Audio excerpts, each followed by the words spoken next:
Hey everyone, Burly Gaming here with my long-awaited review on the Anbernic RG40XXV handheld. I know this is taking me a while. I do apologize. It's just been crazy lately, and I'm been trying to put enough time into this so I could give a review and give you my full thoughts on it. Anywho, what do I think of this device? Well, first things first, let's get the tech specs, and I'm trying to turn it on.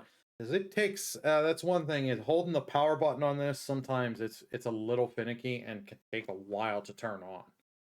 It takes about a 30 seconds to about a 45 seconds or so to get it to turn on.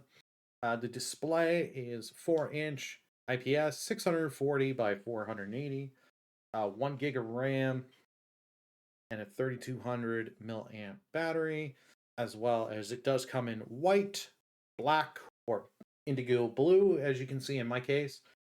This does have two SD card slots. The first one over here, which you're going to use for your firmware. You can put ROMs and stuff on there, your BIOSes, and then you have a second one.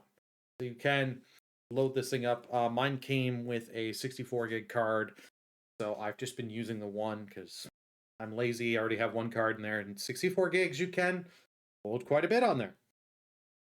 Now, as I said in the other video that I did, this is quite comfortable. This is comfortable. I can easily hold this for and sit here and play for hours and have no issues with my hands cramping or it feeling uncomfortable. But everyone is different. One thing though, I wish this had a second thumbstick because you can play PS1 games, but if you go back and play the classics like Spyro the Dragon, I hate using the L1 and R1 back here to try and do the turning of the camera. I miss that. So, but you can play from NES to Dreamcast, PSP. Not as much on Dreamcast and PSP. There are some games that'll work fine, and then some that are more demanding that won't work as well. So just keep that in mind. You can run in N64 on here. Some run better than others. It all depends, but you get a pretty good amount of library you can have running on this. I'm not showing anything running off it because, like, if you show anything Nintendo running off this, Nintendo will strike it down the video and try and strike your channel.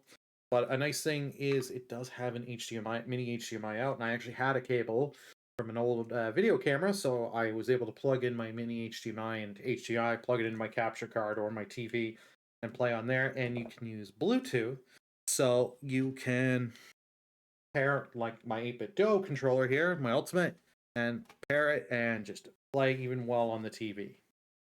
Now this thing you can do just more than emulation on this device.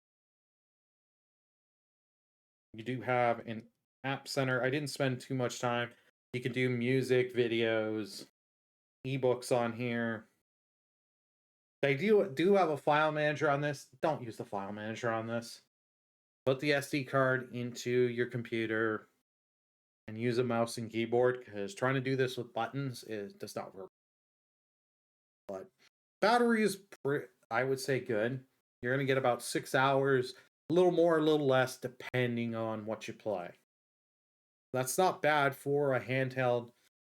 Over here, you can get it with certain deals about $100 or a little less, or sometimes just a little bit over. So for at that price range, that's not bad. Hell, that's more battery than you get with the Switch.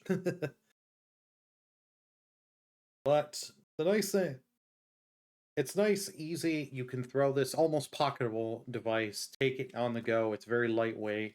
I'm going to be using this. I bought this for a trip, and I'm going to be on a flight for 5.5 hours. So just to have something other than my phone to distract me, really awesome.